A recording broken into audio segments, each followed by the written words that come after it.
And now, it's time for another Dice Tower review with Tom Vasel. A very popular game that came out in the last few years has been Krosmaster Arena. In that, players are taking some very small little cute chibi type figures that are pre-painted and using them to move around and fight each other. The game there was Krosmaster Jr. for kids and Krosmaster Quest is a much bigger box, and this thing is chock full of pieces.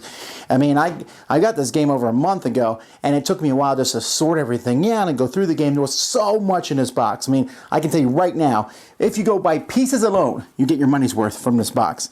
But this is essentially takes the Krosmaster Arena. Instead of fighting someone else with a couple of these guys, like woohoo, instead you are now going on an adventure, on a quest. Like think almost a dungeon crawl style. And so one person can be the bad guy, or you can all play on the same team.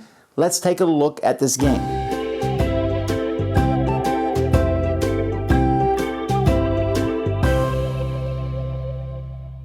There is a lot that comes in this game. I mean, I got 2 of these that are full of pieces. The whole box is full of pieces. Now, there's a couple extra things you'll see here. These trees don't actually come. These are extra terrain that they sell. Most of the terrain is terrain that you have to put together out of cardboard, like these crates here. And some of it stays together, and some of it falls to pieces, so you'll have to glue it yourself. But they have different kinds, like here's a workbench. You know, pretty cool stuff. But again, you'll probably have to glue it. The characters themselves, this is one of the bad guys that you have to fight, but here's one of the good characters you have, are the typical Krosmaster figures that you'll find, and they're very cool and nicely painted, and you'll find the rules make it very easy to put any of the old Krosmaster figures or anyone from Krosmaster Arena into this game. This is a character board that you have, and it's actually pretty well done. You have on here all these little things. Basically, this is the card that you start with, the Krosmaster card, Arena card, and you're going to cover up the different areas of this card, and you'll be able to pay to unlock those areas as time goes by. At the top you have GGs. This is kind of a way to keep track of your level. You'll be able to buy more of those and add to those as time goes by in killing monsters. You also have a backpack where you're able to put the different resources that you pick up as time goes by. Different things go in your backpack. And then spots here to put different weapons and armor and different things that you'll pick up as time goes by. You can open up more area in your backpack by paying for it. So this is a very customizable type of character. There's also a market here that you'll be using.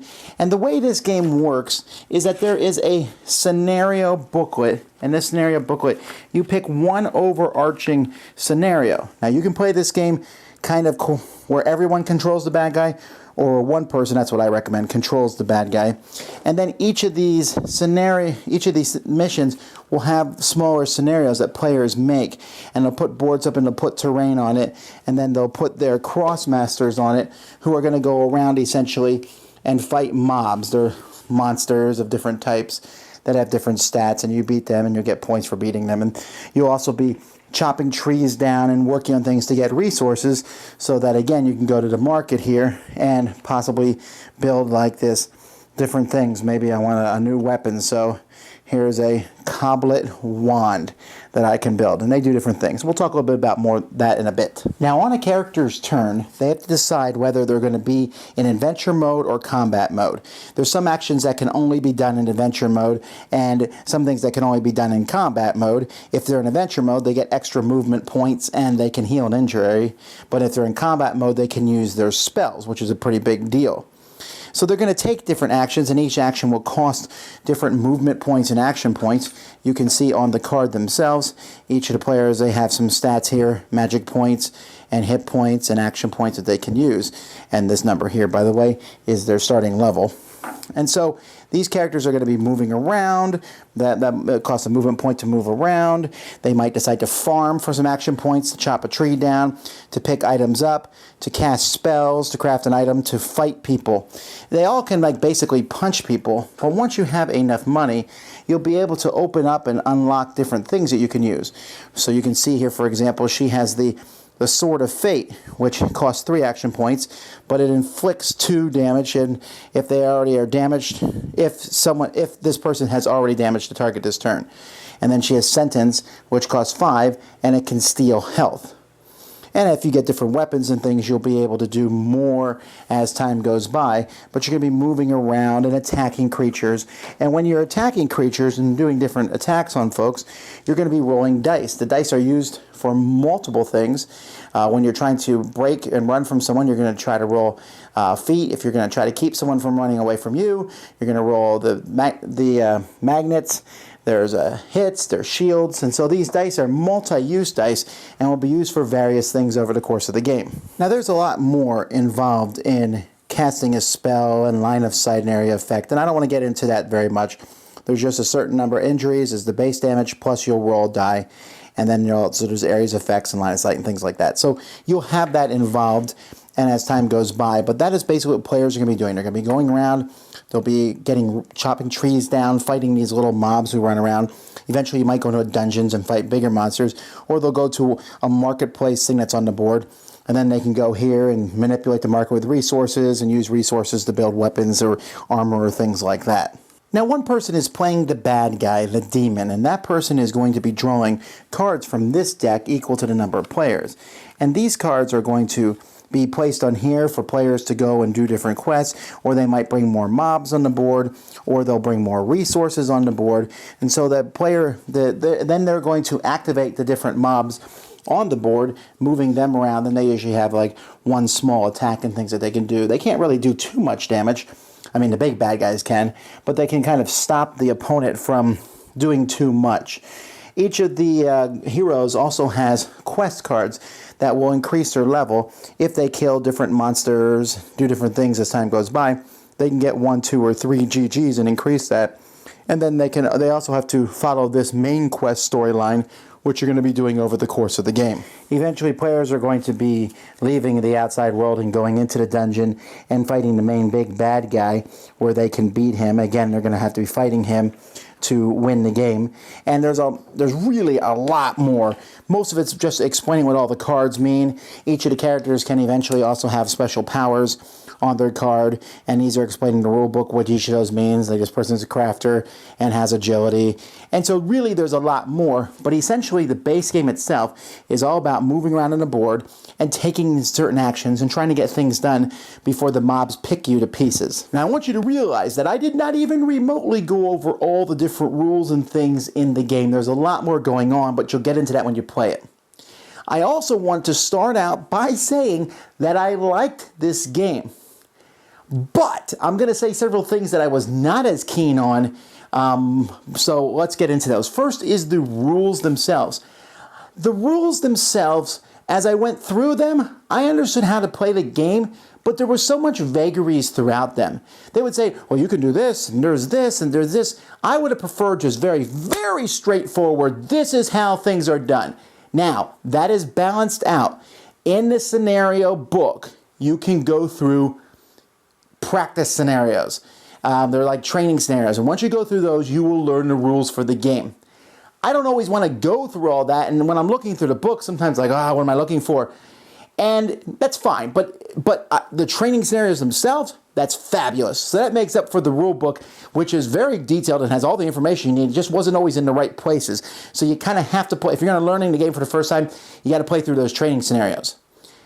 I also felt that the game itself was a little too much like, hey, do what you want, build your own map, go around and stuff. I would rather have had more preset scenarios. This is how it's going to work. Or even more randomly determined scenarios. But the players putting the boards together and the players putting stuff out, I think the game plays better with the demon bad guy player. But you don't have to, and since you don't have to, that means that the teeth of the bad guy player is not as strong as I like it to be. So those would be the negative things. The only other negative thing I say is those cardboard things took forever to put together and they fall apart. You really have to put glue to keep them together or go out and buy their nice terrain, which is really expensive. The good, I really like how much is in this game. There's a ton. Special abilities and stuff, and when you add in the Krosmaster characters that you can go out and buy them at packs and stuff, there's so many special abilities, and I really like that it's backwards compatible with the Krosmaster Arena, and you can take the characters and go play with them in Krosmaster Arena. They have rules for those old characters to come in, and nothing feels overpowered. I mean, some of them have better levels than others, and so if you do that, you might want to pump up the level of one of your characters to even that out. It's a very different style game than many dungeon crawls. Some dungeon crawls are like, oh, here comes the monsters. Here it's like, oh, look at that little guy. Ow, ow. All right, he's dead. Until, after a while, you start really getting hurt and beat up. The game is not like chucking lots of dice. It's more using your points wisely. And in fact, if you played Krosmaster Arena, this game is going to really make sense. The only thing in this game is there's much more harvest resources and go and sell them at the market, which sometimes is a disjointed storytelling device for me because I'm like, oh, I'm fighting monsters. Okay, you guys hang on. I'm going to go over here. All right, shing, shing, shing. Hang on. Ooh, look at this new weapon I have. Here I come, guys. Now, I played the bad guy in this, and I thought the bad guy's options were limited, like I said, but they're there, and the variety, the stack of cards that he has, the different quests, the scenarios, you multiply that out. I think everything is fine. I did run into some, these plastic bins here that the game has. The game doesn't tell you what to put in these. The game doesn't tell you what to put in anything, honestly. It doesn't tell you how to pack the game up. And so it took me a long time to figure out how to get everything in that box, and I'm still not sure. And then it will say, only use the mobs with this one. You're using there's two different main types of mobs. And I think these tiles go over here, and I think these go here, and I was never quite sure. Like I said, I would have really preferred some very clear delineation on a lot of this. And if I had gotten it, this game would have been an excellent game for me. As it is, I think the game has the potential to be excellent. And it's good. It's a good dungeon crawl. The action point system and the spells and getting the resources, chopping a tree down and doing it, in a monarchy, that's all well and good. But what keeps this from being excellent and only good is it's just too nebulous kind of what to do. The bad guy doesn't have enough teeth, like I said, and really with these gazillion pieces in the box, never really quite sure what went where and what all over the place. It's kind of like I bought Descent and 6 of its expansions together, which is good in many cases, but here was difficult to kind of, okay, I need to have this stuff here. And so this game is geared towards kids. It's going to be. They're going to be brought in by the bright, colorful stuff, but they would get overwhelmed, I think, if they opened this box and tried to learn it. Again, if you're doing this for the first time, get into those scenarios and learn it through those scenarios. When I think about all the comments I made, it actually sounds like I gave this game a negative review. I don't. If it's negative, it's because I wanted it to be that much better. I wanted this to be one of the best dungeon crawls because it came with such a great background. As it is, it's merely a good dungeon crawl. I know that some people will enjoy the total freedom, do what you want, but I think in many cases a very focusing works better in gameplay. And while I'm sure much of the playtesting was done under the tutelage of someone who said, okay, this is what we should do, for many people they're going to be like, all right, I guess I'll try to go kill one of these little yellow birds. And they'll go off and do that and then kind of say, well, what is the point of this? Are we freeing a princess? Are we doing that?